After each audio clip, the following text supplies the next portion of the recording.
Well, hello, and a joyous afternoon on a Wednesday to all of my listeners out there.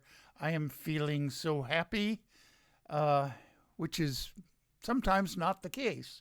But this is the Midnight Skeptic, and what I'm recording here will be broadcast out this Sunday, the 15th, at the usual time, 9 p.m. Pacific Standard Time, uh, and it goes out on KPCA.FM worldwide. Anybody can get this, and it would be 9 p.m. here, midnight back on the East Coast, where some of my fans reside, and then locally here in Sonoma County, 103.3 FM. And on YouTube, as soon as I get done with this, I'm going to download it to, well, first of all, the radio station at Petaluma Community Access, and then secondly, to YouTube. So you guys can all get me there. Okay, now today is Wednesday, the 11th of September of this year, 2024, and it's, well, about 3:35 right now. So this is the day after the great debate, and I will have a lot to say about that in the show. So the Midnight Skeptic watched the entire debate last night. Channel 7, which is an ABC affiliate out of San Francisco here, was blacked out. And it's one of the many Disney channels. And they're having some sort of a foo-foo dust up with Direct, D-I-R-E-C-T, TV, Direct TV, or Drek TV. AT&T, my internet provider and TV provider,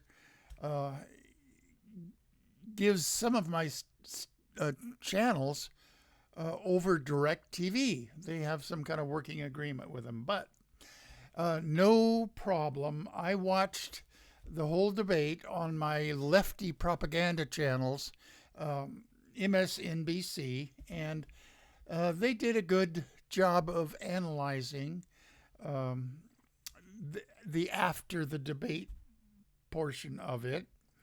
And so I am so happy that Kamala just wiped the floor with the Orange Sociopathic bloat. Okay, the Orange Sociopathic Bloatbag. I'm adding in the word lying to his title. So from now on, he will be known as the Orange Sociopathic Lying Bloatbag.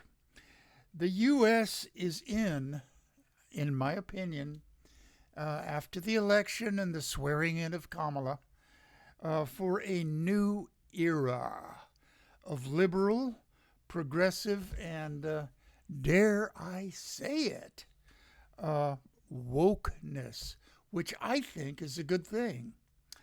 In my small way, via this broadcast and on YouTube, I hopefully will be a help to this new era that is coming about.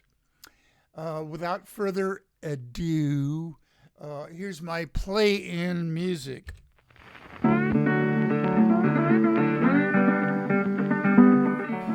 You are listening to KPCA LP, Petaluma, California, at 103.3 FM and worldwide at www.kpca.fm. And this is the Midnight Skeptic. The views of the Midnight Skeptic are not, repeat, not necessarily the views of KPCA or any of its affiliates.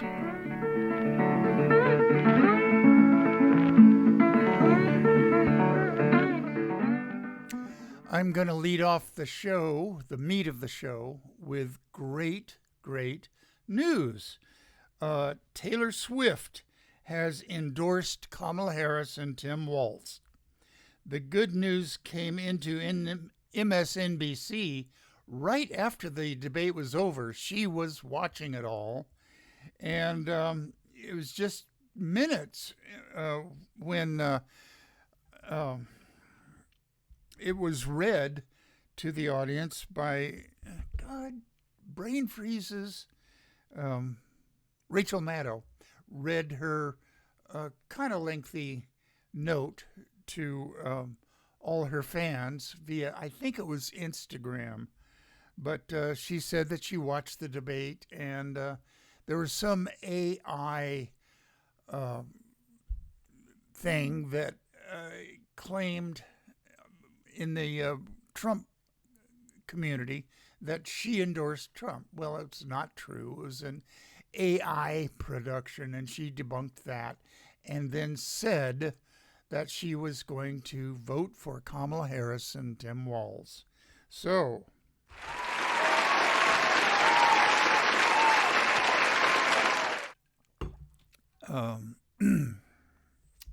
Taylor Swift is one of our entertainment superstars, and she has such a following on all the sites, including Instagram and Facebook and YouTube, TikTok, I think. I am very non-technical about these things. The only thing I'm on is Facebook. And of course, the Midnight Skeptic is on YouTube. But beyond that, I don't even know what Instagram is, and I'm not even tempted to go on TikTok. Maybe I should. But anyhow, onward. Good news about the debate. I watched it. The Orange Sociopathic Lying Bloatbag is a tired and deteriorating old man who it's hard for me to believe that he was our president for 4 years between 2017 and 2021. 4 lost years. A dark age for this country. There was him, the COVID-19, plus that guy who didn't help it at all as president, and renewed troubles with Russia, threatening to invade Ukraine, came along at about the time that Biden was sworn in, and Putin exerts control over Trump. Excuse me, I don't mean to say the T word. The Orange Sociopathic Lying Bloatbag. And so Putin has made it well known that he is going to attempt to interfere in the 2024 election, of course, favoring Trump, as does Kim Jong-un and Xi Jinping and the Iranian government. I can't remember what the guy's name is. And then Maduro in Venezuela, I believe, if his intelligence services down there have the capability of interfering in our elections, he's going to do it because he favors Trump. And then also there's Viktor Orban, who is the Orange Sociopathic Lying Bloatbag's new idol. He was asked which leaders in Europe in general he admires or gets along with. I forget the exact wording of the question, but he brought up Viktor Orban as the only one he mentioned, and as a strong man, a strong leader who it goes without saying Trump would like to be like. I did it again. The T word. Okay. Anyway, bad news. Arkansas residents will not get to vote on an abortion rights ballot initiative this November 5th. The far-right MAGA Secretary of State rejected the abortion rights team's ballot initiative or ballot petition, the signatures, saying that organizers didn't correctly submit a paid canvasser training certification. I mean, they had plenty of signatures that they turned in. Well, they didn't have a paid canvasser training certification form. State Supreme Court 4-3 said the Secretary of State unequally applied paid canvasser laws, but the ruling stood. Governor Sarah Huckabee said she was very proud of Arkansas's Supreme Court in the decision they made. Okay. New topic. PLO in the Palestinians.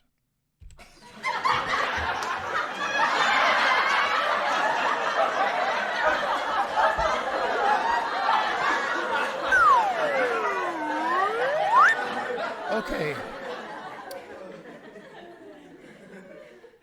Article 24 of the 1965 PLO Charter says the PLO does not exercise any territorial sovereignty over the West Bank in the Hashemite Kingdom of Jordan or the Gaza Strip. The name Palestine was given to that area by the League of Nations in 1920. The area of what is now Israel, the West Bank, and Gaza, and mandated to the British to, quote, establish in Palestine a national home for the Jewish people. I actually hit the wrong button. I didn't mean for laughter to ensue after I mentioned PLO and the Palestine.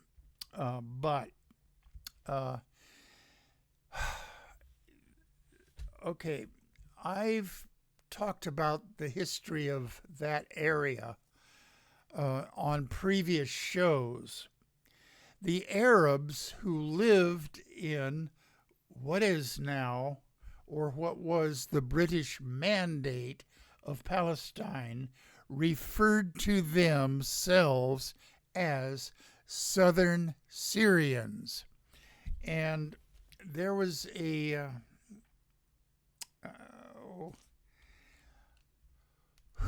was a general, I believe, in the PLA, the Palestine Liberation Army. And he said that Palestine or Palestinians was just a phrase made up to justify the Arabs' desire to kick Israel out.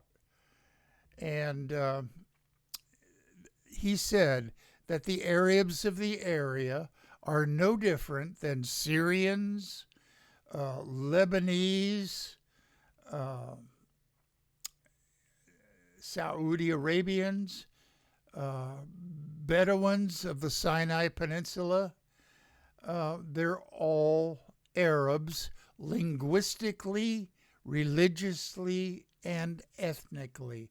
It's just that some of the more militant Arab countries decided to, on paper, create Palestine, meaning the Arab potential state of Palestine. Well, by that time, Israel was already there, and there had been a 1948 war between Israel and the members of the Arab League, whose goal was to drive all Jewish people out of the area of Palestine. Now, why do I bring up all of this stuff? What relevance does it have to what's going on over there now? On previous shows, I think it was 5 or 6 weeks ago, suggested not a 2-state solution, but a 3-state solution. There would be the West Bank area, and that would be state number 1, Palestine, and Israel, state number 2, and Gaza as a separate state would be number 3. And believe me, all of the Arab countries have enough money to rehabilitate and fix up and clear out all of the destruction that's been wrought by the Israelis on Gaza. And none of the Arab states like Hamas. And so all of the wealth of the Arab countries would go toward repairing Gaza, and it would be a separate state. So we would have Palestine, Israel, and Gaza in that area. I think it would be workable. There's one roadblock, and that is the radical right-wing Jewish settlers that are claiming more and more land in the West Bank.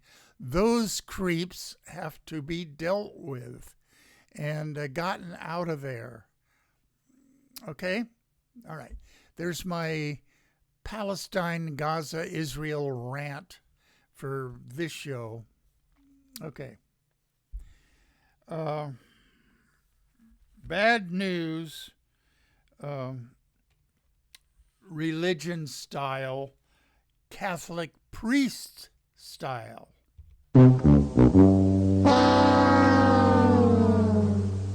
Okay, the Pope is making a Far East tour of the island countries and Papua New Guinea.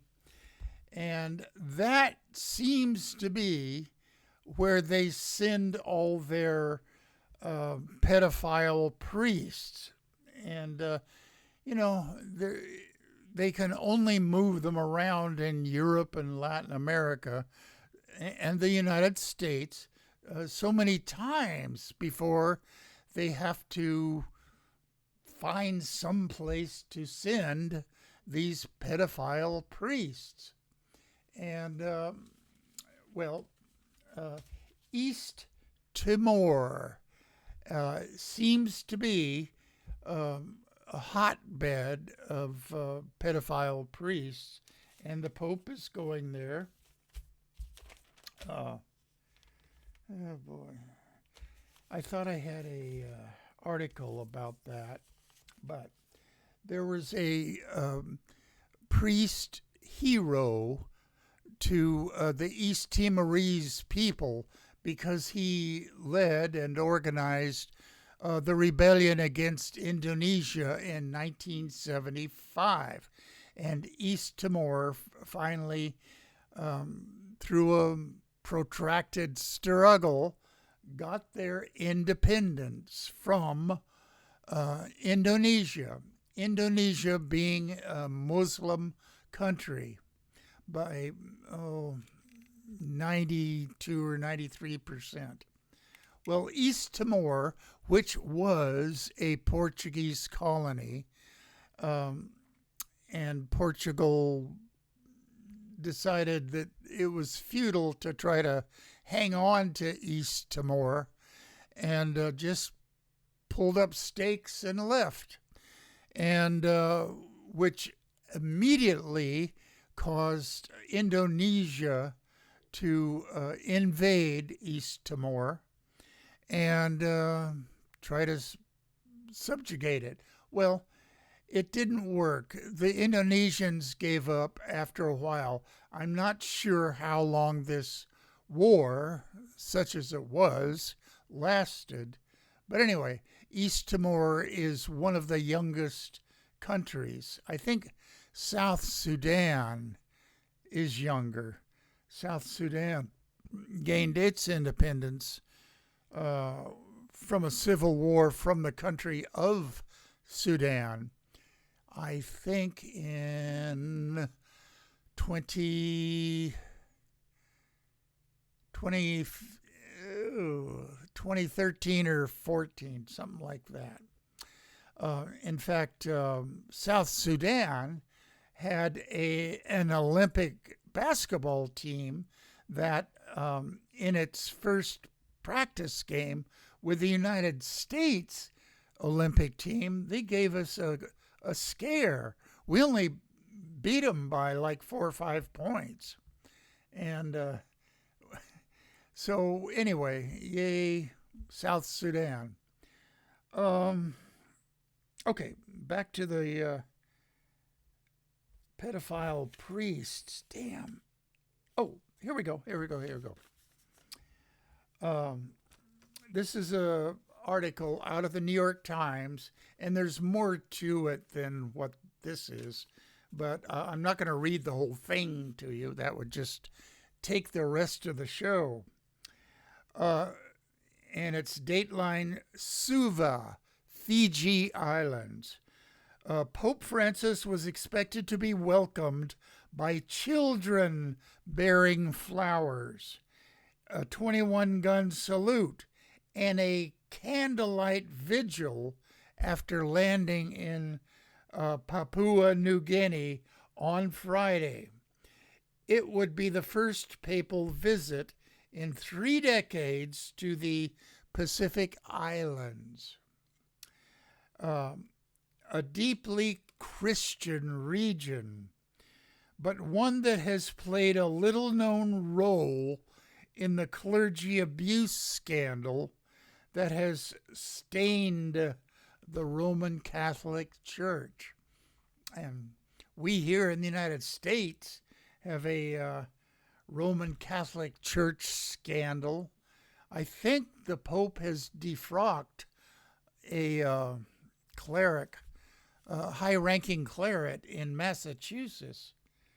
I don't have that article or in my notes or anything, but I'm pretty sure he did.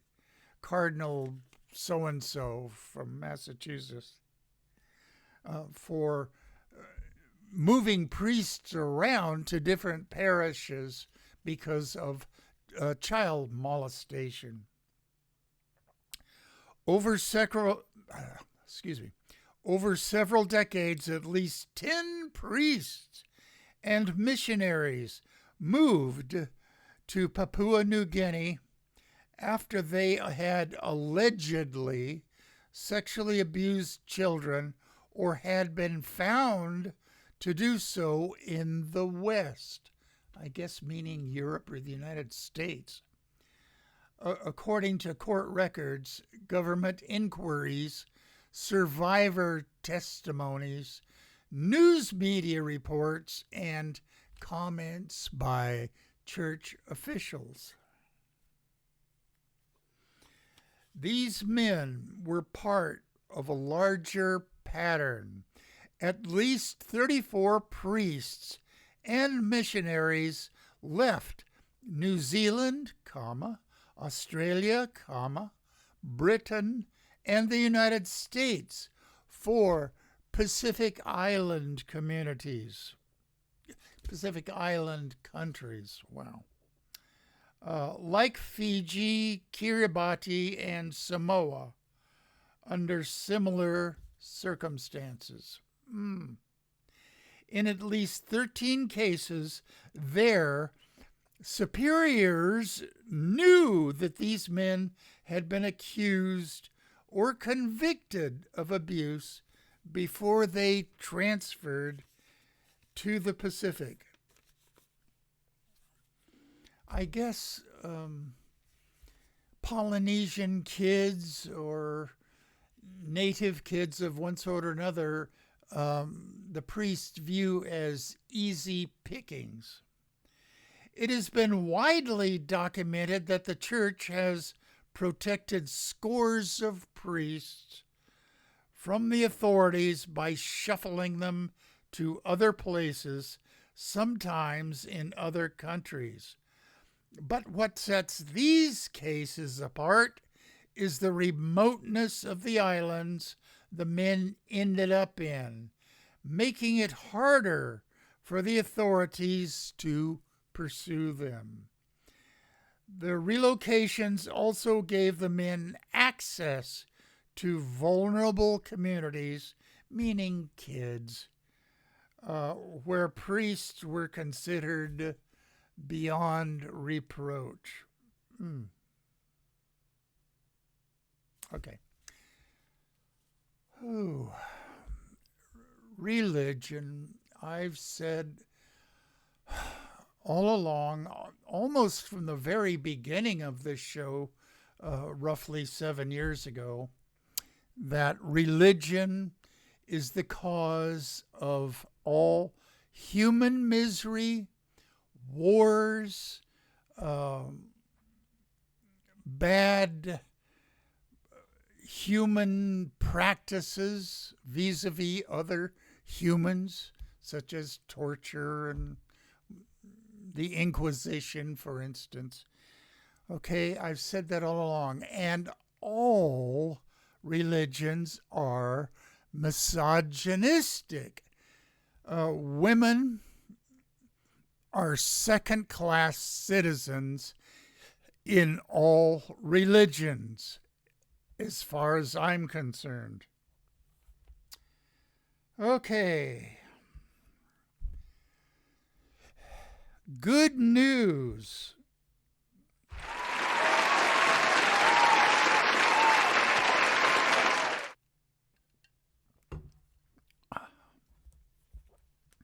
The National Labor Relations Board, which oversees union elections, gave workers at Red Rock Resort in Las Vegas a win against union-busting billionaire brothers Frank and Lorenzo Fertitta, capital Fertitta.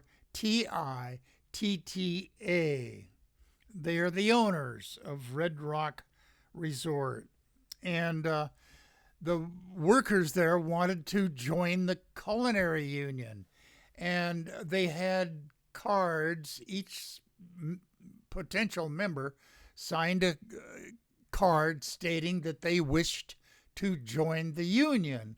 Well, the Fertitta brothers, did all they could in their power to dissuade the workers from joining the Culinary Workers Union. Well, when the vote came around, only 40% actually voted to join the union. So, the representative of the Culinary Workers Union, filed a complaint with the National Labor Relations Board alleging union busting practices against the Fertitta brothers. Well, they won. Good for them. All right. So, in addition to Kamala being our next president and Tim Walz our next vice president, and in addition to Ukraine winning the war, actually winning it, and I wish I could say that the war in Gaza and Israel is winding down, but I am not sure about that. But in addition to those good things that I mentioned, where was I going with this? It is a good time for unions in this country. More and more people are voting to join unions, and unions are gaining more and more power, which is a good thing. I'm a Teamster, and I'm a United Food and Commercial Workers Union member. I'm retired now from them, but I'm getting my pensions, and good for unions. Okay. All right. Bad news.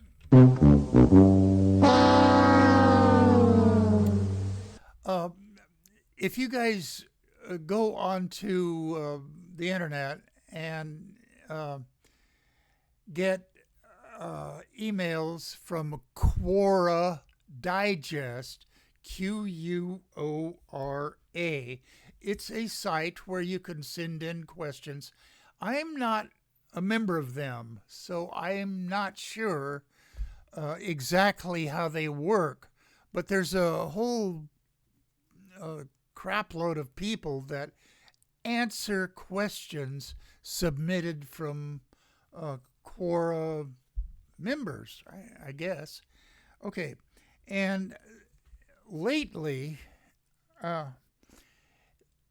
questions seem to be more and more bizarre and coming from more and more ignorant Christian fundamentalists and MAGA head right wingers. And, I read them.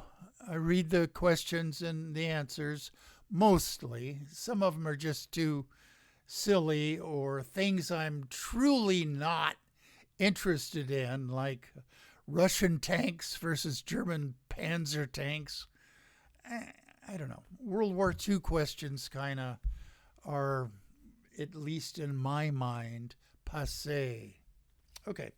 Where was I? Okay, Quora. There's two questions that I ran across that I had to talk about it. And whoever this was that sent in the question, here it is. It's a direct quote. Do you believe that a major new study has debunked the narrative that increased CO2, carbon dioxide, in the atmosphere from human activity is causing so-called global warming? And published in Science Direct. I've never heard of that magazine. And scientists should have told people ages ago. Ignorance like this and mistrust of real science are the fault of the fossil fuel industry's disinformation program, which began back in the late 60s, mainly from ExxonMobil. Their scientists knew that if all of the oil companies keep drilling more and more oil and gas and selling it to refineries and power companies and gas station operators, that eventually, all of this oil and gas that we're drilling out of the earth, if it's all burned, which is the idea, the byproduct, which is carbon dioxide, will begin to warm up the atmosphere, and thus affecting the entire climate of the planet. And I blame not just the oil and gas industries, although their efforts to keep GOP Republican ignorance in power, and now it's MAGA's in power. I blame Republicans and the ignorant asswipes that they've become lately. I blame them for convincing their base, a lot of the American electorate, that science can't be trusted and climate change or global warming is a hoax foisted off on us by liberals. You can't trust liberals and Democrats, so vote against them and keep our man, the Orange Sociopathic Lying Bloatbag, in power. That's what the oil and gas industries would prefer, along with Vladimir Putin, what he would prefer. Okay. I'm sorry, but another bad news.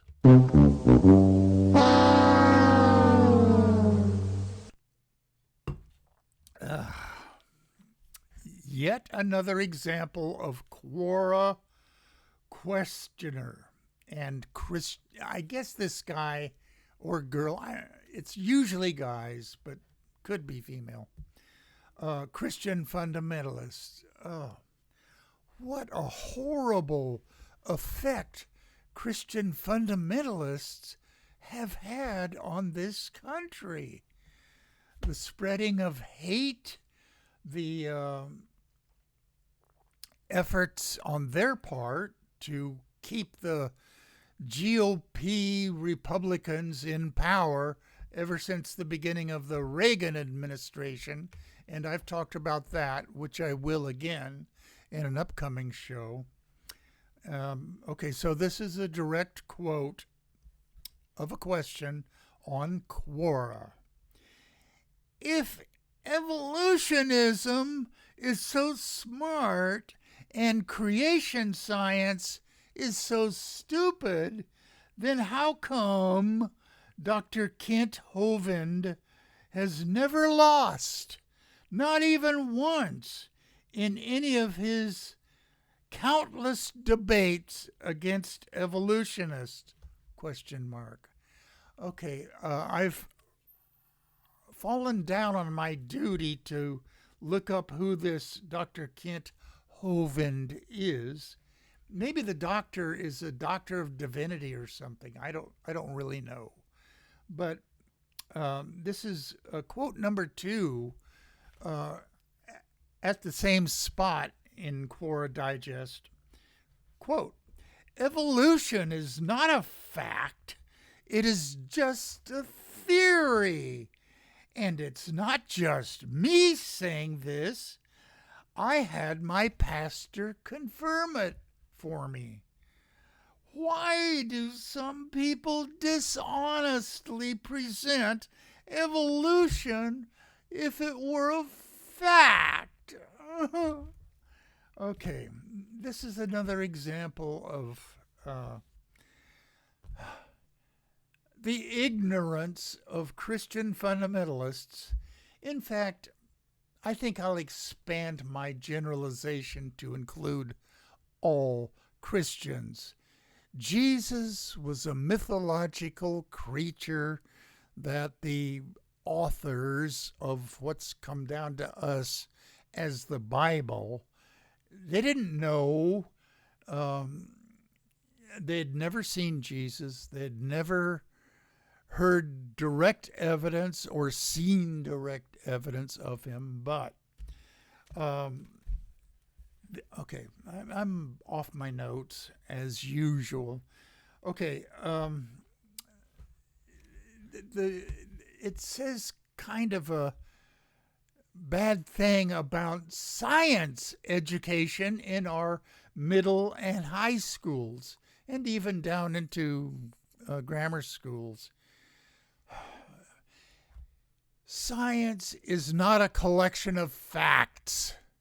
Science is a process by which intelligent people try to determine how this universe works, how nature works, where we came from, how life evolved on this planet.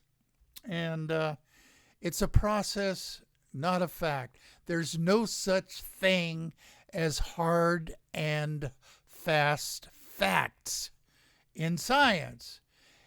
If somebody comes up with some evidence that refutes some theory and it gets checked out by peers, P-E-E-R-S, reviewing a paper that this new evidence is presented in some scientific journal, then the opinions will change. Science is open to change. Christianity is not open to change. God said, and then I'll fill in the blanks afterwards. Anyway, and needless to say, Christian fundamentalists, this is a request, and I don't think any Christian fundamentalists or Christians of any kind listen to this show. But if you are, stop listening to my show and stop sending in questions to Quora. Okay? Okay, here's a... okay. Here, I'm going to read verbatim a letter to the New York Times, and it concerns a librarian that I talked about in last week's show, or it should have been talked about in last week's show. For some reason, KPCA LP, the radio station that I am on, repeated my show from 2 weeks ago. And so the Midnight Skeptic show for September 8th wasn't broadcast. But I talked about this librarian down in Louisiana who has been receiving threats because she stands up against book banning. Now, most of the threats are online, but she's been accosted personally. And people who do this have to be Republican MAGA heads, and ignorant ones is at that.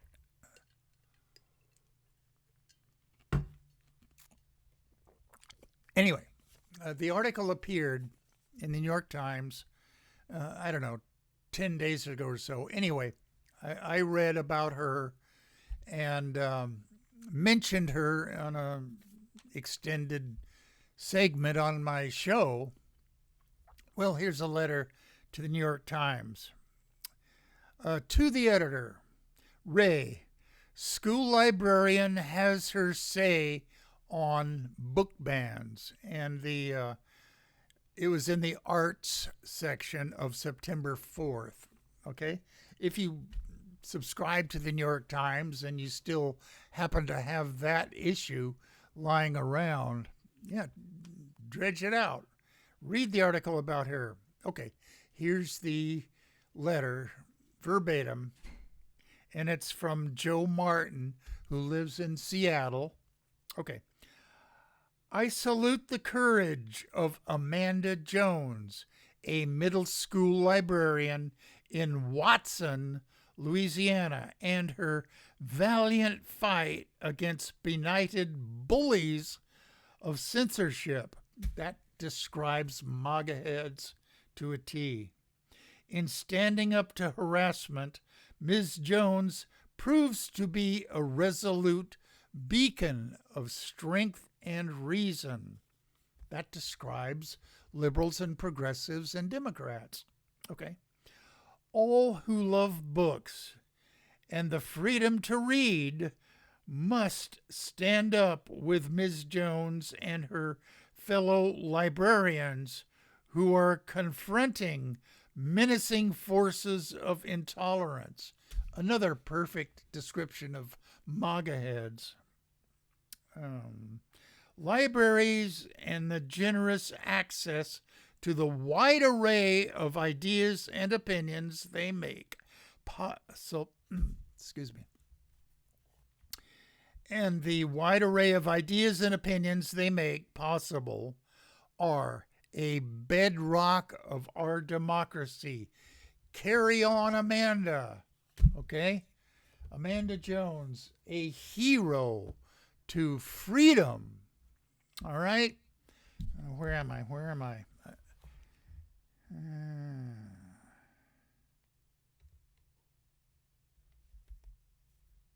Oh.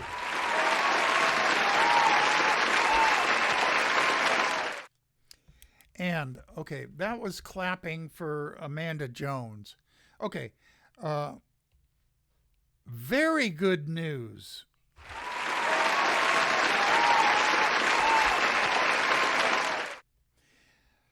This week in Spring Hill, Tennessee, 1,000 workers at an electric vehicle plant run by General Motors and LG Energy Company of South Korea joined the UAW, United Auto Workers Union. This is a major step toward unionizing the largely non-union electric vehicle industry and the largely non-union South.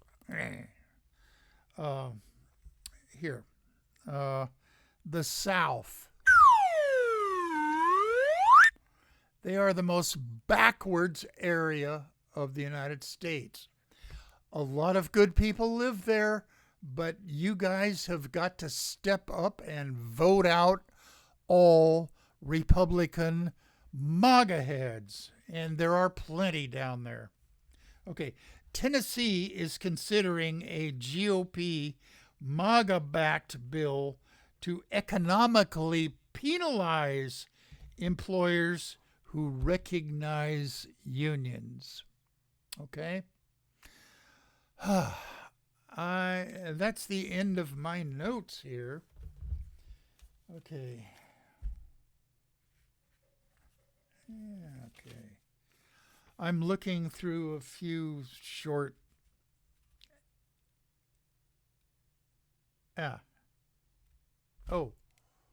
Okay. Short articles. And the Yazidis. This is kind of bad news. I mean, real bad news.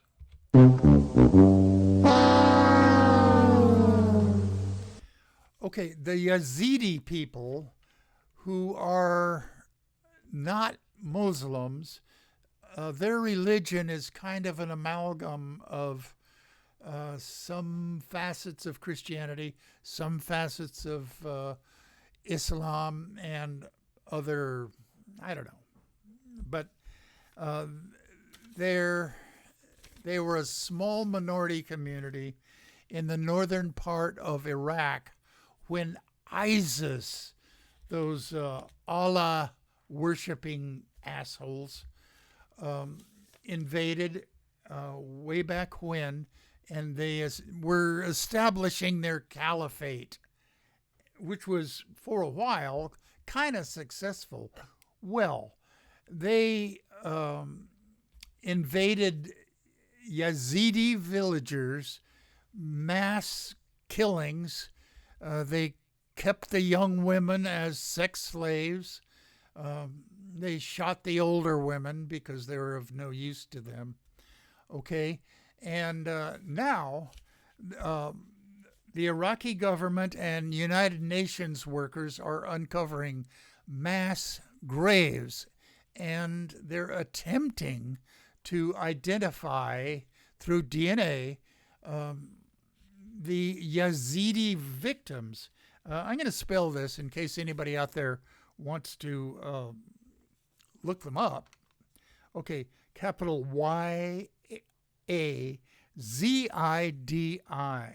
Okay.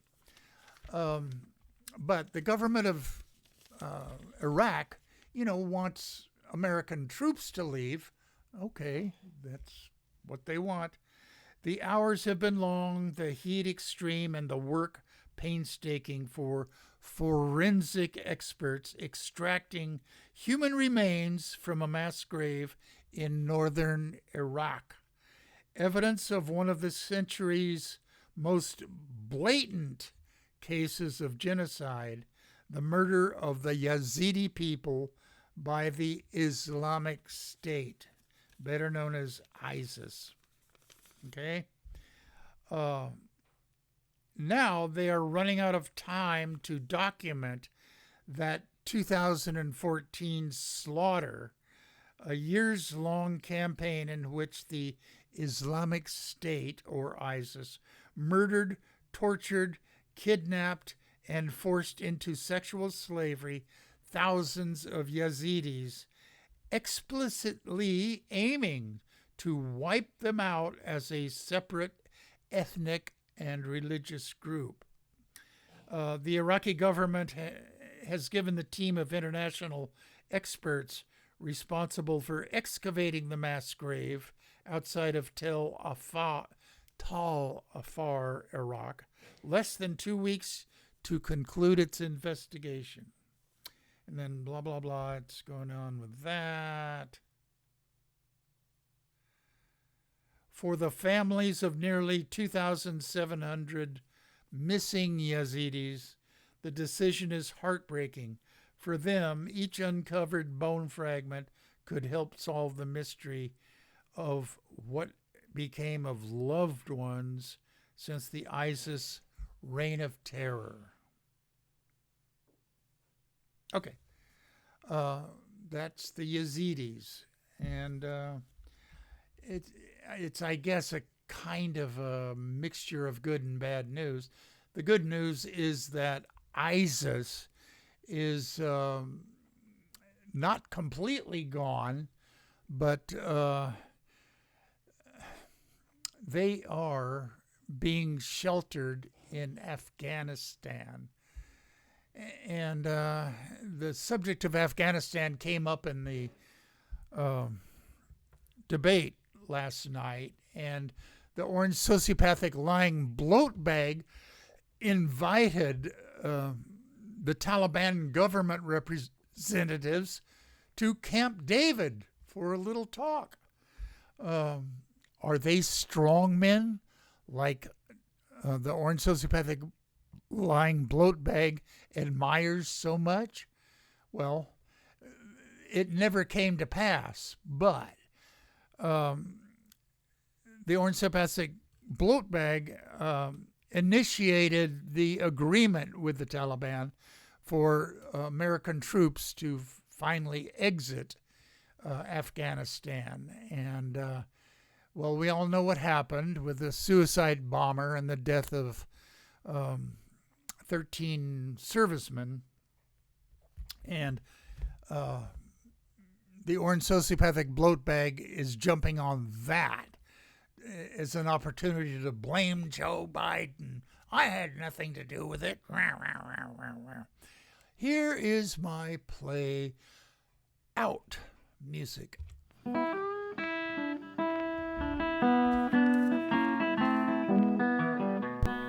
You have been listening to The Midnight Skeptic on KPCA LP, Petaluma, California. And we're at 103.3 on the FM dial and worldwide at www.kpca.fm. Yeah. Support community radio at patreon.com/Petaluma Community Access. And remember, think critically, think logically, but live joyously, and most importantly, pet your cats.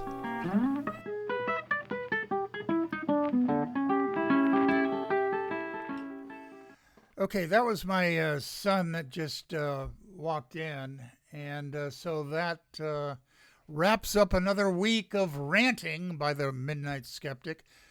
Pet your cats, please, if you're lucky enough to have a cat, all right? And also, sip some wine and think of the Midnight Skeptic when you do, all right? Go Kamala Harris and Tim Walz and vote out all Republicans, all right? That's it for another week, and I'll be back with you next week, all right?